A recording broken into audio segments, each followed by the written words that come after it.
Olá, nós somos o grupo 4, intitulado de Simplificadores de Dados Complexos, e temos como tema do projeto final a detecção de inadimplência de pagamentos para o curso de Mineração de Dados Complexos da Unicamp. O mercado de crédito é um dos instrumentos mais importantes no desenvolvimento econômico de um país, e um elemento central na discussão sobre crédito é a inadimplência. A inadimplência ocorre quando uma pessoa ou empresa deixa de efetuar determinado pagamento numa data que foi previamente combinada. Os dados do levantamento realizado pela Serasa em outubro de 2023 indicaram um aumento no número de inadimplentes no Brasil pelo terceiro mês consecutivo, com mais de 70 milhões de brasileiros em situação de inadimplência, representando 43,94% da população. A taxa de inadimplência pode ter sérias consequências econômicas. Quando muitas pessoas não conseguem pagar suas dívidas, as empresas perdem receita e as pessoas ficam com dívidas ainda maiores. Isso causa uma desaceleração no crescimento econômico e pode levar à recessão. Nesse contexto, temos como objetivo principal o desafio de identificar quais características específicas nos dados dos empréstimos têm maior influência na capacidade de prever se um empréstimo será cumprido ou não ao final do período contratado, considerando a métrica de acurácia balanceada como principal indicador de desempenho. Para esse projeto, trabalharemos com uma base de dados que oferece uma visão abrangente de empréstimos, abordando vários aspectos financeiros e pessoais dos solicitantes. Cada entrada é identificada por um ID único e os atributos incluem detalhes sobre o valor do empréstimo, financiamento, prazo, taxa de juros e classificação do empréstimo, por exemplo. As variáveis-alvo indicam se o empréstimo foi cumprido ou não. Existem dois conjuntos de dados fornecidos, um conjunto de treinamento e um conjunto de teste, ambos com 35 colunas, sendo elas categóricas e numéricas. Para entender mais sobre os dados com os quais estamos trabalhando, adotamos uma abordagem diversificada, realizando análises univariadas, construindo tabelas de contingência e explorando distribuições por meio de violin plots. Essa estratégia nos proporciona uma compreensão mais rica das características numéricas presentes nos dados, destacando principalmente aquelas que exibem valores discretos. No âmbito da análise de correlação, investigamos as relações entre as variáveis numéricas para identificar possíveis interdependências e, além disso, a base de treinamento foi dividida de forma estratificada na proporção 80-20 para formar conjuntos de treinamento e validação. Iremos percorrer brevemente sobre as análises realizadas de forma resumida, iniciando assim pelas variáveis numéricas. Na fase inicial da análise exploratória, direcionamos nosso foco para identificar variáveis que apresentam características discretas em nosso conjunto de dados. Examinamos cuidadosamente os histogramas das variáveis numéricas em uma análise univariada, destacando aquelas que exibem padrões discretos em suas distribuições. Algumas dessas variáveis que observar superficialmente aparentam ter números discretos incluem, por exemplo, a variável term, que seria o prazo do empréstimo em meses, e delinquency 2 years, que se refere ao número de inadimplência nos últimos 2 anos. Para garantir que estamos julgando essas variáveis de forma correta, iremos expandir a análise usando tabelas de contingência.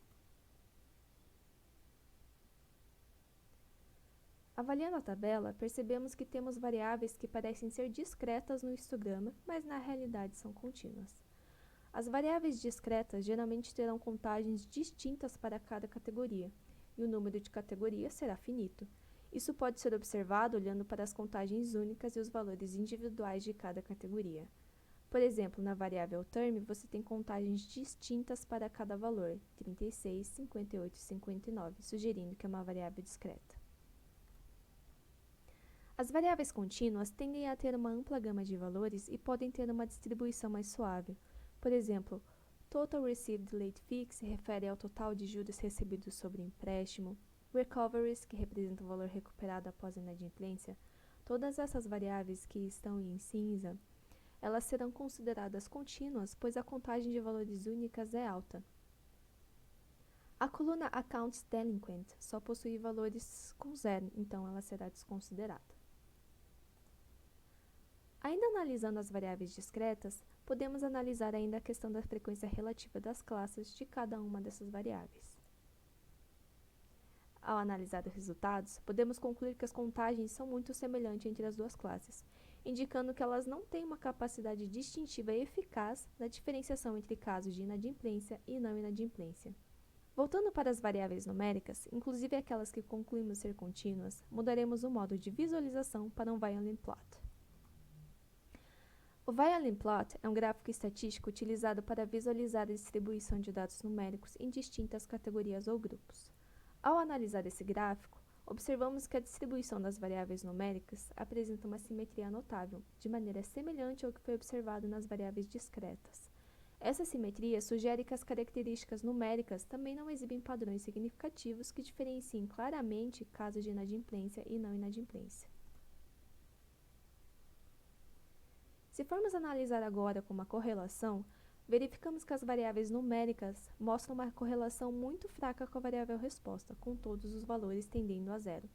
Em outras palavras, as mudanças nas variáveis numéricas não estão fortemente associadas às mudanças na variável resposta, o que sugere uma baixa influência dessas variáveis na predição do comportamento da variável long status. Apresentaremos agora uma avaliação das variáveis categóricas, dando prioridade àquelas com baixa cardinalidade.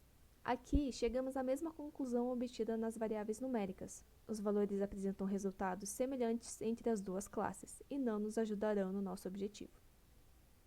O mesmo cenário acontece para as variáveis de alta cardinalidade, que apresentam valores semelhantes entre as duas classes.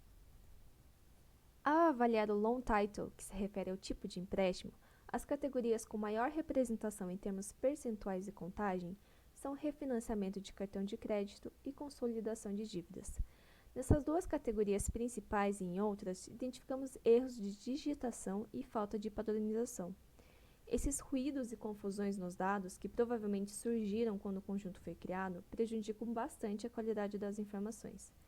Essa situação, somada a outros problemas que já identificamos durante a análise inicial, torna mais difícil criar modelos precisos de previsão nesse conjunto de dados. Após concluir a análise exploratória e compreender a condição dos dados, apresentamos agora a abordagem para construir o baseline. Inicialmente, exploramos modelos de classificação, como árvore de decisão, regressão logística, naive Bayes, Randall Forest, Support Vector e XGBoost. Começamos avaliando a acurácia balanceada sem nenhum tratamento adicional.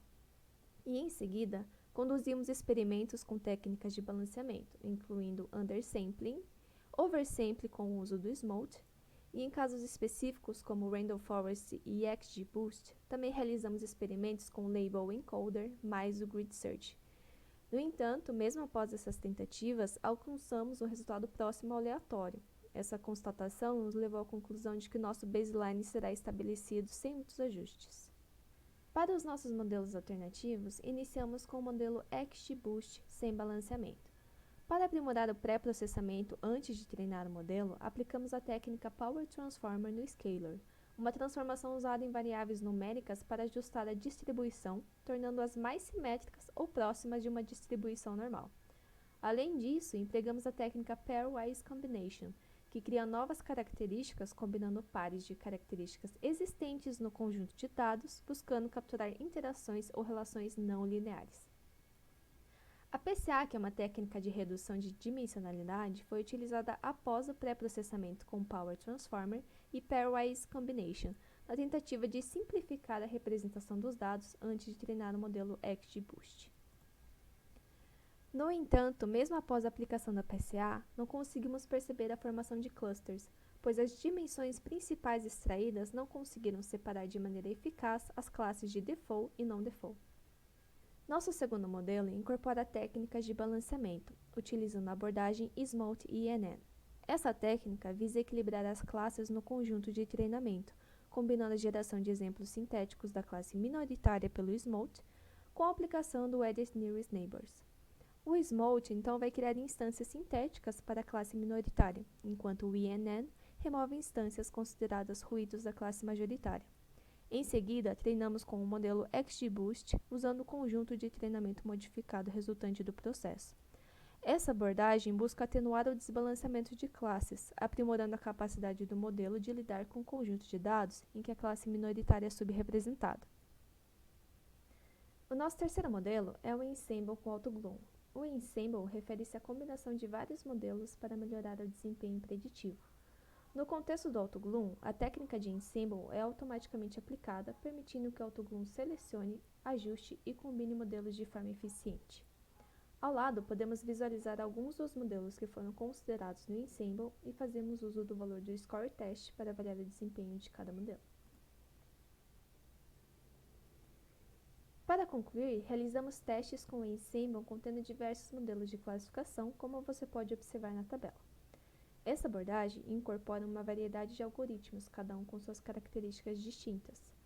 No processo de preparação dos dados, aplicamos o Power Transformer nas variáveis numéricas, e esse passo busca ajustar a distribuição das variáveis, tornando-as mais simétricas ou próximas de uma distribuição normal. Posteriormente, os dados pré-processados foram utilizados para treinar um modelo de Ensemble que inclui o TabNet Classifier. O TabNet, por sua vez, é um modelo de aprendizado profundo e interpretação de árvore baseado em atenção. Essa inclusão visa aproveitar as vantagens específicas do TabNet para capturar padrões complexos nos dados e fornecer interpretabilidade.